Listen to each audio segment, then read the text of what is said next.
알바 직원들과 사장님이 있습니다. 여름이 가까이 오면서 사장이 A 알바 직원에게 말합니다. 여름에 에어컨 계속 켜야 되는데 먼지가 많이 쌓인 것 같다. 나 지금 나가는데 오후에 내가 올 때까지 에어컨 필터랑 그 주변 깨끗이 청소해 두렴. 이렇게 말하고 나갔다 왔는데 아무 일도 없었다. 다음날 더 오래된 알바 직원 B에게 에어컨 더러우면 고객들 싫어해. 저기 한눈에 네가 봐도 먼지 수북하지. 퇴근 전까지 에어컨 닦아놔라. 그런데 역시 아무 일도 없었다.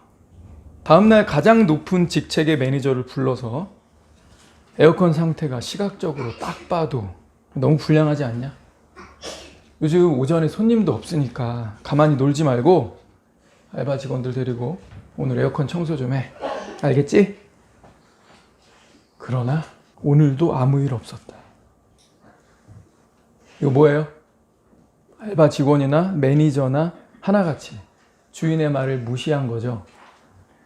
아마 알바 직원들은 그런 생각했을 수도 있어요. 내가 포스에서 결제하려고 있는 거지 왜 더러운 먼지를 만지라고 해? 또 매니저는 그렇게 생각할 수 있죠. 애들 다 더러운 거 만지는 거 싫어하는데 왜 나한테 시키고 그래. 자기가 하지. 몰라. 가만히 있으면 사장이 알아서 하겠지. 하루, 이틀, 3일, 4일 1대1로 누굴 불러서 시켜도 아무도 안 합니다. 자신이 간단한 주문을 했다고 생각했는데 계속 모른 척 무시를 당한다면 사장님은 어떤 마음일까요? 참고 다시 말합니다. 참고 부드럽게 말합니다. 참으면서 설명을 해줘요. 그런데 계속 반응하지 않는다면 직원들은 무시하기로 작정한 거겠죠. 그러면 사장과 직원의 관계가 어떻게 될까요? 아마도 점점 악화되다가 결국에는 단절될 수도 있지 않습니까? 오늘날 교회도 하나님과의 관계에서 비슷한 점이 있습니다. 하나님은 분명히 말씀하시는데 사람들은 생각하지를 않습니다. 욥기에 보면 33장 14절에 이렇게 기록되어 있어요. 하나님은 한 번 말씀하시고 다시 말씀하시되 사람들은 관심이 없도다. 다시요. 하나님은 말씀하시고 다시 말씀하시되 사람들은 관심이 없도다. 하나님은 힘을 줘서 말씀하시는데 사람들은 듣기 싫어합니다. 불편해하고 의식 속에서 지워진 단어들이 있다면 심판, 지옥, 형벌, 불못 이런 겁니다. 오늘날 교회에서 사라진 단어들이죠. 사람들이 들으려고 하지 않으니까 설교하지 않고 말하지도 않고 듣지 않는 것이 반복되다 보니까 사람들이 결국에는 생각하지를 않습니다. 우리 이렇게 말해볼 수 있을 것 같아요. 성경에 쓰여 있지만 사람들은 믿지 않는 게 아닐까. 믿지 않는 건 아니에요. 믿어요. 그냥 거북스러울 뿐이에요. 근데 거북스러워서 계속 피하다 보면 내 머릿속에 그 생각이 없겠죠. 내 머릿속에 있어야 그게 의식이 되고 거기에 대한 생각도 하게 되고 생각하던 것을 기반으로 선택하고 내 삶의 습관도 만들어지는 건데 생각 속에 없으니까 가끔씩 그냥 그런 키워드들을 들으면 나도 믿는다고 라고 하는 동의만 하니까 결국에 사람들은 믿지 않는 거고 거기에 반응하지 않는 게 아닐까요? 성경에 있기 때문에 결국 부인하진 않지만 별로 생각하지 않는 이 심판이라는 주제로 오늘 말씀 나누겠습니다. 이 심판, 불못, 지옥, 형벌, 근데 거기에 영원이라고 하는 기간을 덧붙이면 매우 불편합니다. 그런데요, 우리 가만히 다시 생각을 해보면 영 불편하지만은 않습니다. 유도나 레슬링이나 씨름 같은 스포츠를 보면 되치기라는 기술이 있습니다. 이번 그 올림픽에서도 이 되치기 기술이 많이 나왔는데 상대의 힘을 오히려 역이용해서 내가 상대를 제압하는 거죠. 이 상대방은 자기가 기술을 걸고 힘을 줘서 이길 수 있다라고 하면서 들어왔는데 마치 알고 있었다는 듯이 상대방의 그 힘을 역으로 이용해서 오히려 더 쉽게 상대를 제압하는 기술입니다. 오늘 말씀이 교회에서 환영받는 주제는 아니지만 믿음으로 사는 사람들은 이런 주제가 오히려 감사를 회복하고 은혜를 깊게 할 수 있다고 믿습니다. 성경은 이 심판에 대해서 뭐라고 말하고 있는가? 나는 정말 하나님이 말씀하시는 이 심판에 대해서 믿고 있는가? 하나님이 의롭게 심판하시는 그날, 이 그날을 나는 기다리고 있는가? 우리 자기 믿음을 점검하고 내가 정말 이 부분에 믿음을 가지고 있는가 각성하고 진짜 하나님의 심판을 믿는 사람은 어떻게 살아야 되는지 우리 돌아보는 시간 되기를 바랍니다. 이번 주 7월 25일에 오후 7시 30분경, 요즘 해가 한 8시 정도 돼야지죠. 아직 해가 떠 있을 때인데 경북 문경시에서 산책하던 67세 어머니와 42세 딸이 사냥개 6마리에게 공격을 당했습니다. 산책 당시에 앞장서 있던 딸, 42세 딸이 먼저 공격을 받았고 그 후에 67세 어머니는 강둑에서 강바닥 방향으로 거의 10m 정도 되는 길이를 끌려다니면서 공격을 받았습니다. 어머니의 두개골이 보일 정도로 머리하고 얼굴이 뜯기고 팔과 다리, 전신에도 상처를 입었습니다. 이 개들이 피를 보더니 강영욱 씨가 나와서도 얘기를 하던데 개들이 한번 물어 뜯었는데 이 깨무는 이거 있죠? 개들은 이 본능사에 한번 깨물면 그리고 피를 보면 더 흥분한다고 하더라고요. 딸을 그렇게 해놓더니 어머니의 두피까지 뜯어놨고 이번엔 목까지 물었다고 합니다. 그래서 현장에서 쓰러졌어요. 청와대 국민청원 게시판에 이런 것을 방치한 견주를 엄벌해 달라고 남동생이 글을 올렸습니다. 이때까지 견주는 한 번도 개들을 말리지 않았다는 것이 확인됐다. 견주는 쓰러진 어머니를 자신의 경운기에 싣고 400m쯤 이동했고 그 지점에서 사냥개가 다시 어머니를 물어 바닥으로 끌어내려서 다리 골절과 뇌출혈까지 오게 됐대요. 욕하고 싶지 않은데 오후 7시 반 정도에 산책하려고 이렇게 그 시골길을 좀 걷고 있었는데 저 아래쪽에서 개 6마리가 오고 있는 거예요. 기겁을 했겠죠. 그래서 딸이 먼저 공격을 받고 그 다음에 조금 피해 있었던 어머니까지 공격을 이어가고 있는데 저 뒤에서 경운기로 개 주인이 천천히 덜덜덜덜 거리면서 오고 있었답니다. 개의 품종이 사냥개였대요. 6마리. 근데 이 견주가 이틀 정도 지난 다음에 어머니랑 딸 상태가 어떠냐, 병원에 이 어머니는 아직 의식 회복이 없으시고요, 딸은 면회도 안 되는 중환자실에 있다고 합니다. 목, 머리, 얼굴, 다리 다 물렸으니 그리고 정신적인 공포 막 이래가지고 굉장히 아프겠죠. 그래서 둘 다 진짜 중환자실에 있는데 어머니 상태 어떠시냐 막 이런 걸 전혀 묻지 않고 사과하지도 않고 동생한테 전화해가지고 나는 정말 열심히 말렸는데 전혀 이 개들이 반응하지 않았다. 어쩔 수가 없었다. 뭐 이렇게 이제 자기 구속을 피하기 위해서 핑계대는 말, 거짓말을 늘어놨다고 합니다. 개의 공격으로 피를 흘리는 누나가 그 상황에서 자기 핸드폰은 경황 중에 잃어버렸고 물리고 있는 엄마 핸드폰을 가로채서 119에 급히 전화를 해가지고 이제 그 119가 위치 추적을 한 다음에 왔는데 그때까지 119 직원들, 남자 직원들이 올 때까지도 이 누나가, 이 딸이 몽둥이 하나 들고 계속 이러면서 개하고 싸우고 있었대요. 어머니님이 쓰러졌고 어머니 병원 이송 당시 과다출혈로 혈압이 50까지 떨어져서 의식이 없는 위중 상태고 누나 역시 온몸이 뜯긴 처참한 모습. 수술을 지금 마쳤지만 의식이 아직 회복되지 못했다. 누나는 두려움에 떨면서 중환자실에서 면회도 되지 못하고 있다. 엄마와 누나는 수술과 치료가 언제 끝날지도 모르고 평생 외상 후 스트레스를 안고 살아가야 한다. 그래서 이 동생이 이렇게 올렸어요. 이 사건은 과실치상이 아니라 그냥 실수가 아니라 살인미수 아닙니까? 이건 분명 살인미수입니다. 견주는 위급한 상황인데도 신고를 하지 않았고 그리고 개를 싣고 다니는 운반기 바닥에 엄마를 태우고 아주 물렸잖아요. 태우고 경운기로 천천히 가고 있었던 거예요. 빨리 119 신고해서 119 차량이 빨리 와서 병원으로 가야 되는데 왜 경운기에 그 누우신 아주머니를 들고 경운기 그 뜨거운 그 속도로 병원 갈 생각인가? 근데 경운기를 타고 가는데 개들이 계속 쫓아오잖아요. 다시 올라타가지고 어머니를 물어서 끌어내려가지고 바닥에 놓고 또 견주 뭐하고 있는 거죠? 와, 이 아들은, 이 남동생은 막 가슴이 무너지는 거죠. 이거는 과실치사로 단순하게 벌금 얼마 맞고 끝낼 일이 아니다. 이거는 구속수사를 해야 된다. 확실한 처벌을 해달라 이렇게 부탁을 하면서 글을 올렸습니다. 댓글에 화나요가 6,000개 넘게 달렸고요. 얼마나 많은 분들이 분노의 댓글을 달았는지 모릅니다. 남의 일 같지가 않더라고요. 얼마나 아팠을까요? 얼마나 무서웠을까요?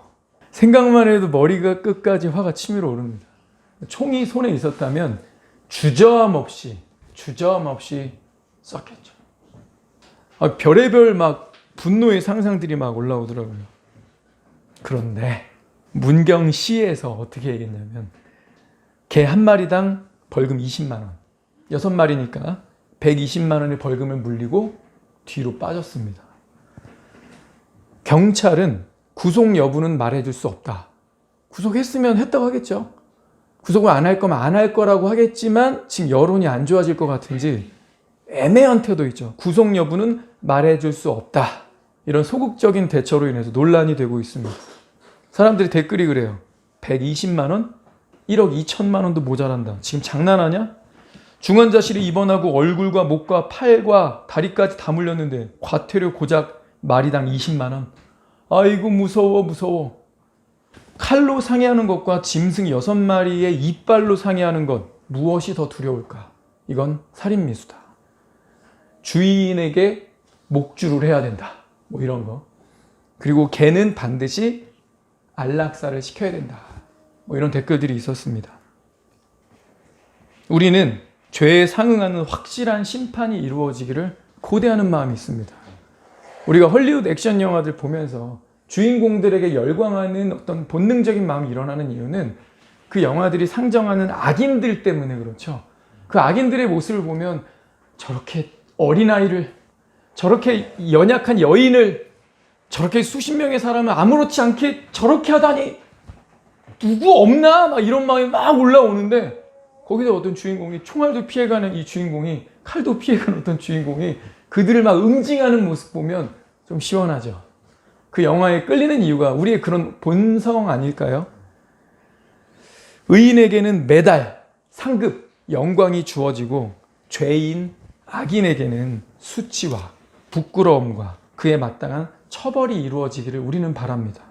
시편 1편은 우리의 마음을 정확하게 대변합니다. 악인들은 심판을 견디지 못하며 죄인들이 의인들의 모임에 들지 못하리로다. 무릇 의인들의 길은 여호와께서 인정하시나 악인들의 길은 망하리로다. 우리의 마음속 깊은 곳과 우리의 생각까지 정확하게 꿰뚫어 보신 이 하나님은 모든 사람을 공의와 정의로 심판하실 것입니다. 성경은 구약 신약 정말 여러 차례 하나님의 심판에 대해서 말하고 있습니다. 그 심판의 특징 첫 번째는요, 열외가 없다는 겁니다. 하나님의 심판에는 열외가 없다. 히브리서 9장 27절. 한 번 죽는 것은 사람에게 정해진 것이요 그 후에는 심판이 있으리니. 사람은 죽는다. 그리고 죽은 이후에는 반드시 심판이 있다. 사도행전 17장 30절은요. 알지 못하던 시대에는 하나님이 간과하셨거니와 이제는 어디든지 사람에게 다 명하사 회개하라 명하셨으니 이는 정하신 사람으로 하여금 천하를 공의로 심판할 날을 작정하셨다. 모두를 천하를 심판하실 날을 정하셨다. 작정하셨다. 이 천하에 저와 여러분 들어가나요? 로마서 14장 10절도요. 우리가 다, 이 다에다 동그라미 해볼까요? 우리가 다 하나님의 심판대 앞에 서리라. 기록되었으되 주께서 이르시되 내가 살았노니 모든 무릎이 내게 꿇을 것이요 모든 혀가 하나님께 자백하리라 하였느니라. 이러므로 우리 각 사람이 자기의 일을 하나님께 직접 고백하리라. 열외가 없습니다. 베드로전서 4장 7절. 그들이 산자와 죽은 자를 심판하기로 예비하신 이에게 사실대로 고하리라. 지금까지 살다가 죽은 사람들, 그들은 죽은 자에 포함되겠죠.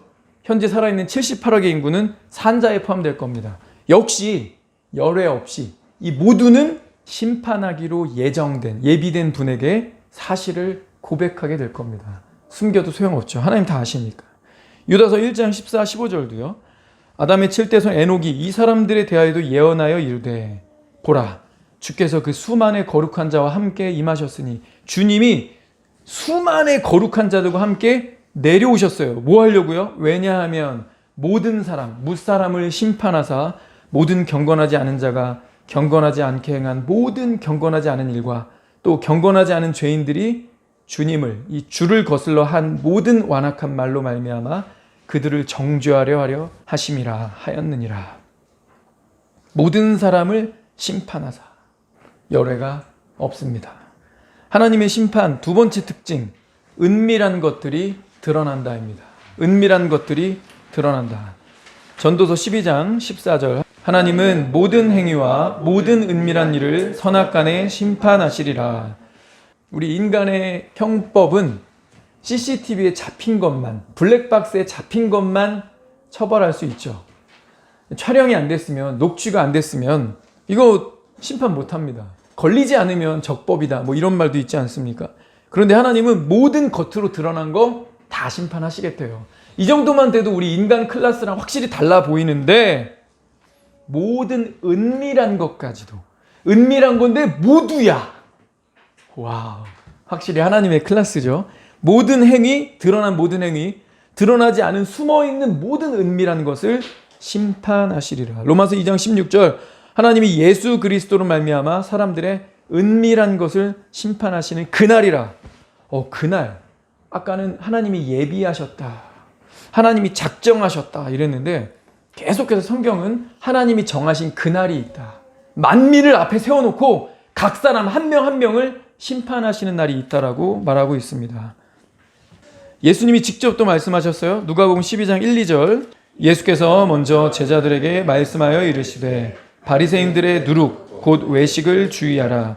감추인 것이 드러나지 않을 것이 없고 숨긴 것이 알려지지 않을 것이 없나니.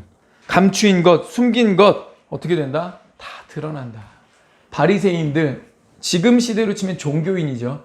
교회를 다니고 있지만 예수와 관계없이, 예수와 인격적 관계 없고 교제하고 친밀하고 사귐 이런 거 없이 예수와 동행하지 않고 주중에는 내 멋대로 하나님에 대한 임재의식 전혀 없이 그 살다가 일요일만 종교 예식을 쫓아 하는 이 종교인들 주의하라고 하신 겁니다. 왜? 그들의 감추어졌던 속마음들, 주중의 삶이 다 드러날 것이라는 거죠. 하나님의 심판의 마지막 세 번째 특징, 심판은 확실하다입니다. 심판은 확실하다. 오늘 되게 심플하게 하고 있죠. 너무 쉽죠? 하나님은 열애 없이 모든 사람을 심판하실 것이다. 근데 하나님의 클래스는 드러난 것만이 아니라 은밀한 것도 심판하신다. 그리고 마지막 세 번째 뭐라고요? 이것은 확실하다. 이것은 확실하다.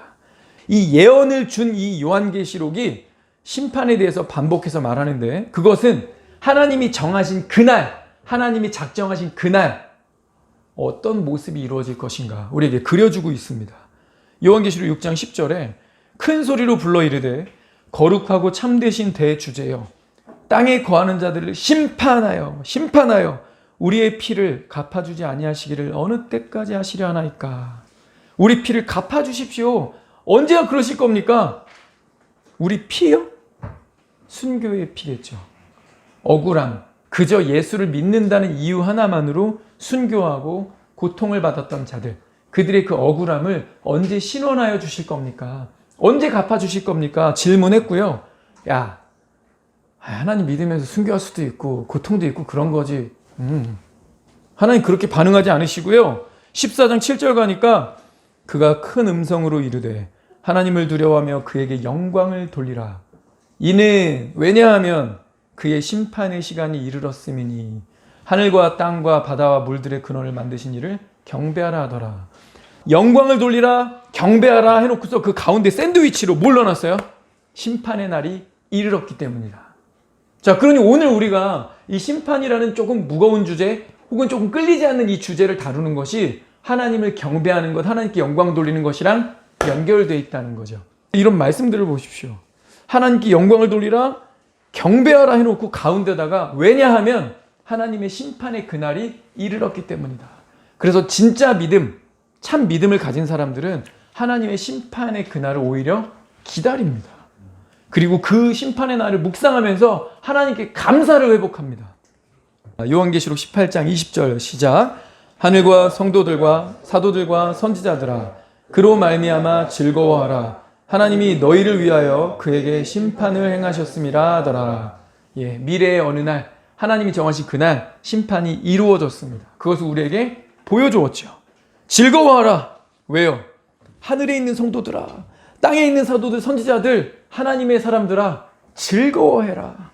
하나님이 너희들을 위하여 복수하셨다, 신원하셨다, 보복하셨다, 억울함을 풀어주셨다. 자, 근데 요한계시록 20장이에요. 조금 재미난 표현이 나옵니다. 또 내가 보니 죽은 자들이 큰 자나 작은 자 그 보좌 앞에 서 있는데 책들이 펴 있고 또 다른 책이 펴졌으니 곧 생명책이라. 죽은 자들이 자기의 행위를 따라 책들에 기록된 대로 심판을 받으니 바다가 그 가운데에서 죽은 자들을 내주고 또 사망과 음부도 그 가운데서 죽은 자들을 내주매 각 사람이 자기의 행위대로 심판을 받고. 13절에요. 바다가 그 가운데서 죽은 자들을 내줬다. 그리고 사망과 음부도 그 가운데서 죽은 자들을 내줬다. 이 성경에 기록될 당시만 해도 터키라든지 예루살렘을 끼고 있는 이스라엘, 전부 지중해의 연안을 끼고 있는 나라들이죠. 그죠? 그래서 농사 짓는 사람 아니면 바다에 나가서 물고기를 잡았습니다. 어업에 종사하거나 배를 타고 이동하면서 상업적으로 물건들을 교환하면서 먹고 살았죠. 그래서 이렇게 말하면 많은 사람들이 공감해요. 바다가 죽은 자들을 내줬다? 아, 어업에 종사하고 있었는데 상거래를 위해서 배 타고 멀리 이동하다가 배가 뒤집히고, 지금처럼 뭐 기상캐스터 있나요? 내일은 풍랑주의보입니다. 파도의 물결이 5m에서 10m에 이를 것으로 보도되니 각별한 주의를 바랍니다. 이런 거 없죠. 그죠? 이렇게 위성으로 갖다 딱 찍으니까 저기압이 막 형성되고 있으니 내일은 배 타고 멀리 나가지 마십시오. 뭐 이런 거 없잖아요. 맑았는데 마른 하늘에 날벼락. 그래서 배가 뒤집어서 죽는 거예요. 그러니 이 예전 사람들은 다 뭐 했습니까? 포세이돈, 바다의 신에게 제사를 드리자. 멀리 고기 잡으러 가신 우리 아빠, 우리 남편 잘 돌아올 수 있도록 바다의 신에게 제사를 드리자. 왜 그랬어요? 겁이 나니까. 바다에서 죽은 자들을 내줬다. 바다에서 죽은 자들이 있겠죠. 그리고 그 외에는 뭐예요? 사망과 음부. 이 당시 이 시적 표현으로는 사람이 죽으면 사망이랑 음부라고 하는 것을 의인화시켜가지고 얘네들이 자기 밑에 데리고 있다고 생각한 거예요. 자, 어느 곳에 가나 이 당시는 왕정시대니까 왕이 자기 백성을 거느리고 있죠. 사망과 음부라고 하는 어떤 인격체가 죽은 자들을 다 데리고 있다고 생각했어요. 다 데리고 있는데 어떻게 한대요? 다시 내준대요. 바다에 빠져 죽거나 뭐 어떻게든 바다에서 이렇게 사람이 시체가 있으면 물고기들이 뜯어먹죠. 바다에서 죽었으니까 살점들 다 뜯어먹히고 뼈다귀만 남았을 거예요. 근데 물이니까 부패해서 뭐가 남았겠습니까? 사망과 음부, 지금처럼 뭐 화장장이 있지 않아도 다 썩어서 먼지가 됐을 거 아닙니까? 그런데 성경이 뭐라고 하고 있는 거예요? 저와 여러분 이거 믿어야 돼요. 오늘 이거 진짜 믿냐고 질문하는 겁니다. 죽었다고 생각했는데, 끝났다고 생각했는데 성경이 뭐라고 말하고 있죠? 부활시켜 줄게 라고 얘기하는 거예요. 죽음은 끝이라고 생각하지 무신론자들. 인생은 이 세상에 존재하는 건 무에서 왔다라고 생각하지 진화론자들. 교회 다니면서도 이런 생각하기 싫어하는 종교인들. 똑바로 들어라. 니네 죽으면 끝이 아니야. 내가 부활시켜 줄게. 바다에서 죽었니? 물고기 다 뜯어먹었고 아버지 시체조차 찾지 못했다고 생각했니? 부활할 거야. 온전한 몸으로. 농사 짓다 죽었든 이래저래 죽었든 전쟁에 죽었든 사망과 음부 밑에 있는 존재들이 있지? 걱정하지 마. 니네 다 살 붙여가지고 부활시켜 줄 거야. 하나님이 강력하게 말씀하시는 겁니다. 부활시켜서 어떻게 하는 거예요? 12절에 바다에서 죽었든 어디서 죽었든 죽은 자들이 큰 자나 작은 자나 보좌 앞에 서 있는데 책들이 펴있고 또 다른 책이 펴졌으니 생명책이라. 죽은 자들이 자기의 행위를 따라 이 책들에 기록된 대로 심판을 받으니. 자, 심판받을 때 우리는 어떻게 심판받는지 조금 더 구체적으로 봤습니다. 한 2만 명씩. 야, 왜 이렇게 많냐? 너무 많아가지고 이거 온 천년에다 피곤하게. 야, 일단 다 그냥 서봐 그냥. 나는 전지전능하니까 내가 알아서 니들이 뭔 생각인지 다 그냥 한순간에 심판하자. 하나님 시간 많으세요. 그래서 성경에 이렇게 정확하게 약속하셨죠. 각각 하나님과 1대1로 독대하면서 각각 심판을 받는다고 했죠. 결혼하고 나니까 혼자 다니는 게 어색해요. 아내가 같이 가는 게 더 좋고요. 아이들이 있는 게 이젠 당연한 것처럼 느껴집니다. 근데 점점 뭐 이런 생각도 들어요. 남자도 이럴 텐데 아마 자매님들은 더 그럴 겁니다. 가장, 세대주, 그 다음에 아기가 무슨 사고 치거나 무슨 일 있을 때 당신이 가장이잖아. 이럴 때 내가 어떻게 가, 나 여잔데. 아마 이러면서 남편 보고 좀 갔다 오라고. 아마 이런 일도 많아질 거예요. 무슨 말이죠? 우리의 삶의 경험이 대리자에 대한 기대를 한다는 겁니다. 여성분들 운전면허 땄어요? 운전하다 사고 나요. 보험사 먼저 전화할까요? 남편한테 먼저 전화할까요? 아마 남편한테 먼저 전화할 거예요. 여보, 어떻게 나 지금 사고 났는데. 지금 나한테 전화하면 어떡해. 블랙박스 있으니까 걱정하지 말고 보험사에 빨리 전화해. 외로울 때, 근데 불안할 때, 뭔가 책임져야 될 때, 처음 겪는 일일 때, 이때요. 아버지 찾든지 아니면 남편 찾든지. 점점 이 가족으로 살아갈수록, 나이 먹을수록 혼자 있는 게 어색한데 하나님께 심판받을 때 혼자 들어간다는 거죠. 저 심판받을 때 정든이 좋은 향결이 나가 있어. 허성이 너도 나가. 이선은 혼자 들어와. 예. 문 열고 혼자 들어오라고. 네. 심판하자. 이야. 너 뭔 짓을 그렇게 많이 했냐? 한 80년 산 것도 아닌데 뭔 책이 이렇게 많이 쌓여있냐? 이거 다 네가 한 짓들이야. 하나씩 잠깐 볼까? 한 시간 많으세요, 하나님은? 하나씩 넘기면서 2020년 7월 20일 오후 5시 뭐하고 있었냐, 너 이때? 기억은 나냐? 여기 다 적혀있는데. 야, 우리 지금 영상 시대니까 읽지 말고 그냥 보자. 다 촬영돼 있어. 함께 보자. 너 이 시간에 이 짓 하고 있었네. 또 막 넘기다가 이야, 너 머리 있지? 생각해봐. 유죄냐 무죄냐? 네가 보기에 유죄 같냐 무죄 같냐? 유죄요. 그지? 누가 봐도 유죄야. 책이 이렇게 많이 쌓여있는데? 유죄 맞지? 그럼 딴소리 하지 마라. 유죄. 이러면 끝난 거죠. 이러면 정말 끝난 거죠. 그럼 그냥 천사가 쟤 잡고 불못에 던져지더라. 천사가 볼짝 없다는 거죠. 이 더러운 쓰레기. 감히 너를 지으신 창조주께 이따위 반역을 해?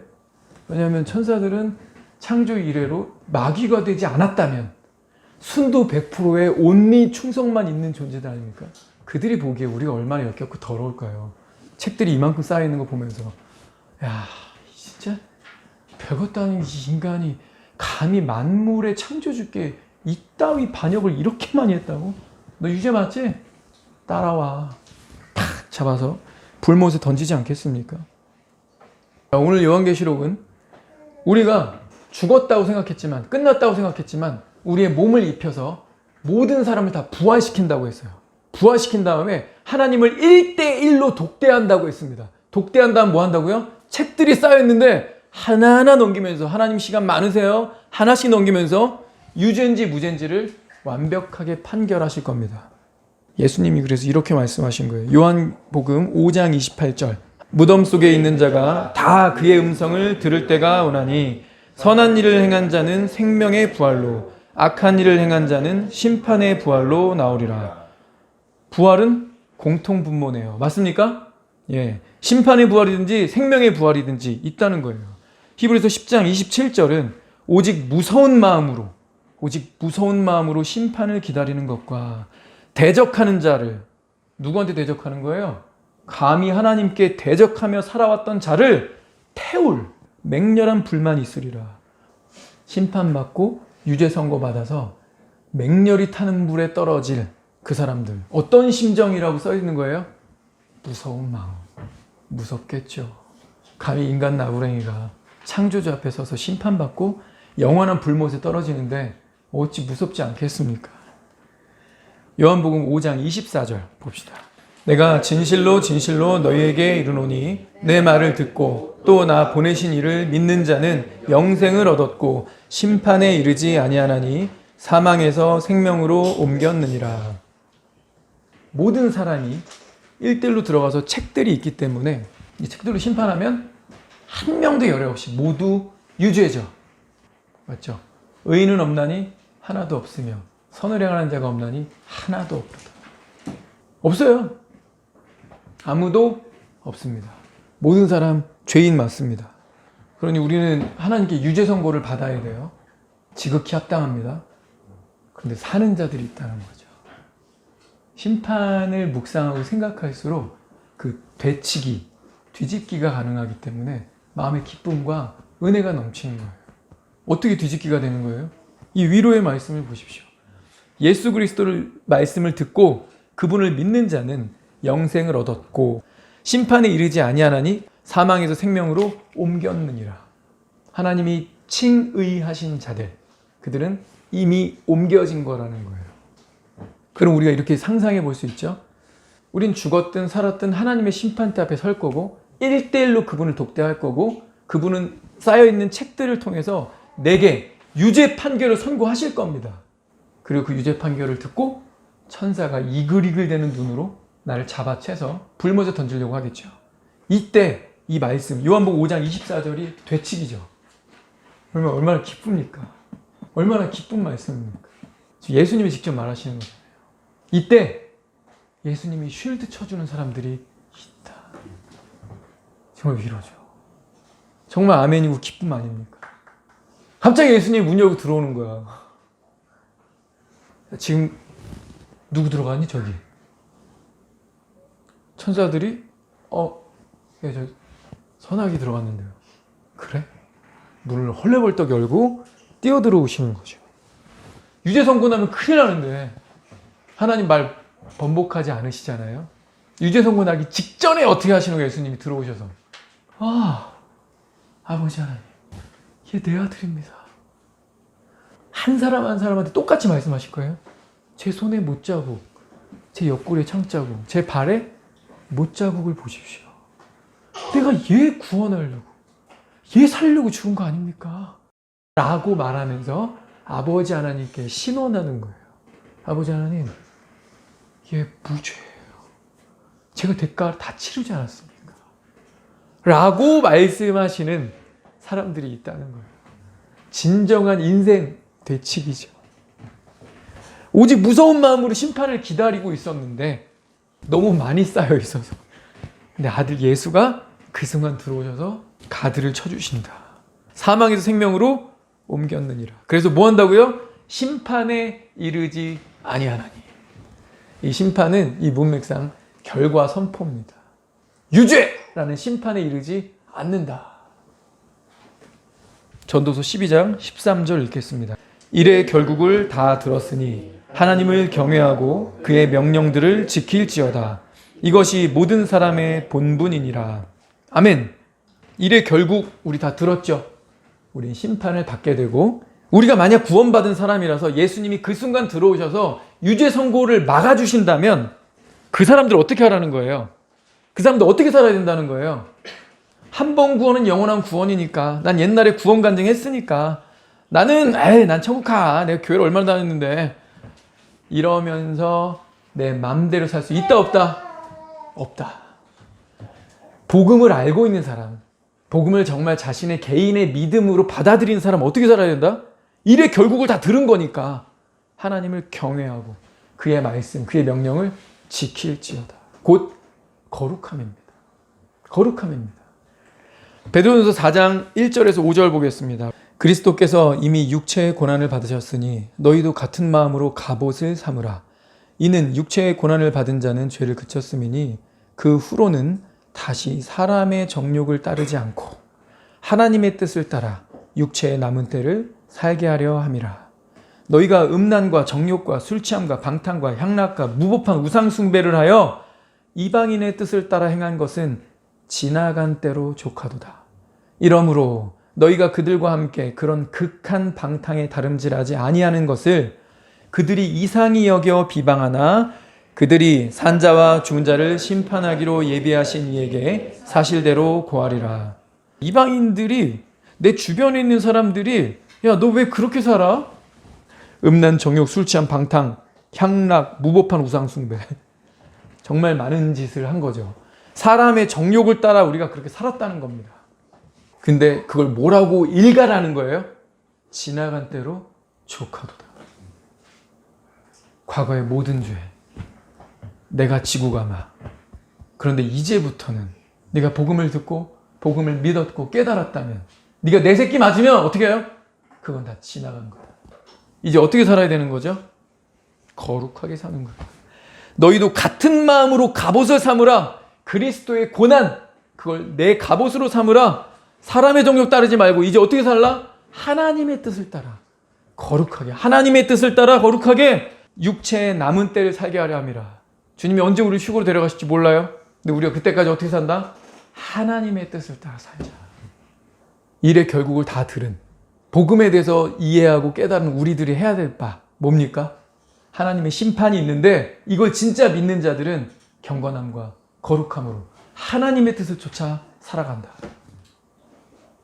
두 번째는요, 증거입니다. 하나님의 심판이 작정되었고 이 심판이 가깝다라고 믿는 사람들은 어떻게 하는가? 증거한다. 이것을 전한다. 우리 아까 계시록 18장 20절 봤는데요. 계시록 18장 20절에 그러죠. 하늘과 성도들아, 사도들과 선지자들아, 그로 말미암아 즐거워하라. 즐거워하라. 그로 말미암아 즐거워하라는데 그가 뭐예요? 하나님이 너희를 위하여 그에게 심판을 행하셨습니다. 자, 하나님의 심판, 공의로운 심판이 떨어져서 악인들, 죄인들, 오만한 자들이 그 형벌을 받았어요. 근데 그걸 보고서 즐거워하랍니다. 그 바로 위에 있는 구절은 그랬죠. 하나님을 두려워하며 그에게 영광을 돌리라. 하나님을 경배하라 하더라. 왜요? 심판이 이루어지니까. 자, 우리 근데 이렇게 생각해 볼 수 있어요. 모든 사람이 유죄 판결 받아야 되는데 막아주시는 사람들이 있다고 했죠. 하나님의 가들, 하나님의 보호, 하나님의 대속을 받는 자들입니다. 예수님이 왜 그러시는 거냐면, 불못에 던져지는 정말 너무나 많은 사람들이 있지만 예수님이 그 던져지는 자들하고는 관계가 없는 거예요. 제가 오늘 시작하면서 사냥개 6마리에게 물린 한 어머니와 딸에 대해서 얘기를 했습니다. 저도 비슷한 어머니와 누나가 있으니까 공감 정도를 조금 더 하는 거겠죠. 마음도 화가 나고 생각하고 있으면 그 현장에 있었으면 나도 막대기 들고 뭐라도 좀 도왔을 것 같다. 그냥 내 어머니와 내 누나가 그냥 물어뜯기게 내버려 두는 그런 무능한 본능이 있는데, 이 딸도 어머니가 너무 이미 쓰러지셨고 경운기 타고 끌려가다가 개들이 물어서 다시 땅으로 떨어져서 골절까지 입고 하니까 이 어머니 이 딸이 어떻게 한 거예요? 자기가 먼저 물렸잖아요. 자기도 이미 많이 물어뜯겼는데도 막대기 들고 119 올 때까지 이러고 있었죠. 남자분들 당연히 뭐라도 들고 싸우지 않겠습니까? 그죠? 근데 왜 그럴까요? 내 어머니, 내 딸이니까 그런 거예요. 내 가족이니까 그런 거죠. 남이라고 하면 공감은 할 수 있는데 뛰어들기는 선뜻, 솔직히 빨리 전환을 해줄 수 있는데 뛰어들어서 나도 물리면 혹시 내가 죽으면 어떻게 해야 되지? 난 자식이 있는데 이런 데 들 수 있어요. 근데 내 자식이면 그 생각이 안 들겠죠. 그죠? 1인칭 주인공 시점이면 뛰어드는 거예요. 하나님이 심판을 하셨을 때 즐거워하라, 경배하라, 영광을 돌리라 했는데 이거 하려면요, 그 심판받는 자리에 내가 아끼는 사람이 없어야 돼. 그죠? 내가 아끼는 사람이 거기 있는데 걔한테 물어 뜯기고 있는데 어떻게 심판받는 걸 즐거워해? 맞아요. 내가 즐거워해야 되는데, 하나님의 심판으로 말미암아 즐거워하고 경배해야 되는데 내가 아끼는 사람이, 내 자식이, 내 부모가, 내 혈육이 거기 있으면 즐거워할 수가 없습니다. 그럼 이제 우리 어떻게 해야 되죠? 오늘부터 증거입니다. 우리 작년이나 올해나 지금 1년 8개월째 우한 코로나로 지금 이러고 있는데 우리 중에 누구도 하나님이 섬처럼 부르지 않으셨다. 이런 우한 코로나 시국에도 가족은 만날 수 있지 않냐? 가족은 만날 수 있지 않냐? 그러려면 기도해야 합니다. 그러려면 상대방이 싫어해도, 좀 불편해해도 그 사람과 관계가 내가 좀 더 어색해질 것 같고 왠지 더 거부 반응이 일어날 수도 있어요. 맞아요. 그거 원래 각오하고 가는 거 아닙니까? 복음 증거라는 게 이쁨 받을 생각하고 간 적 한 번도 없잖아요. 성경도 그럴 수 없다라고 얘기하고. 당연히 사탄이 지금까지 자기 밑으로 데리고 있었는데 갑자기 얘가 되치기를 하려고 하면 사탄이 바보입니까? 얘가 왜 이 시국에 곧 주님 오실 텐데 얘 나랑 같이 영원 형벌 들어가야 되는데 왜 빼서 난리 나는 거예요. 그래서 요한계시록 12장에 크게 분내어 너희에게 내려갔느니라. 크게 분내어. 최후의 발악을 하고 있는 이 시점 아닙니까? 지금 불확실한 사람 매우 많습니다. 우리 형제, 우리의 자매, 우리의 자식, 우리의 부모, 나랑 가까웠던 친구, 지인들 중에 불확실한 사람 매우 많을 겁니다. 우한 코로나로 수많은 종교인들의 민낯이 드러나지 않았습니까? 군대에서요, 이런 말이 있습니다. 체크, 리체크, 더블 체크, 크로스 체크, 파이널 체크. 체크해라, 리체크 다시 해라, 더블 체크 두 사람이 해라, 크로스 체크 서로 교차하면서 다시 한번 봐라, 마지막 파이널 체크. 그럼 이후에도 최종적으로 한번 더 봐라. 오, 이게 복음이 아닐까. 그것도 이 우한 코로나 이 시국에 우리에게 꼭 필요한 교훈 아닐까. 체크, 리체크, 더블 체크, 크로스 체크, 파이널 체크. 내 주변에 있는 가족, 가깝다고 생각했던 지인, 이 우한 코로나 시국에도 1대1로는 밥을 한번 먹을 수 있는 그 어떤 사람, 하나님이 분명히 나에게 두셨습니다. 그 사람이 개에게 물리고 있어도 같이 막대기 들고 싸워줄 게 우리의 본능인데 그 사람이 영원한 형벌에 들어갈 텐데 내 입을 열지 않고 있다. 먼저 나를 확실히 체크하고 내가 분명하면 분명할수록 아닌 사람들에게 이 복음 들고 나아가는 저 여러분 되길 축원합니다. 기도합시다.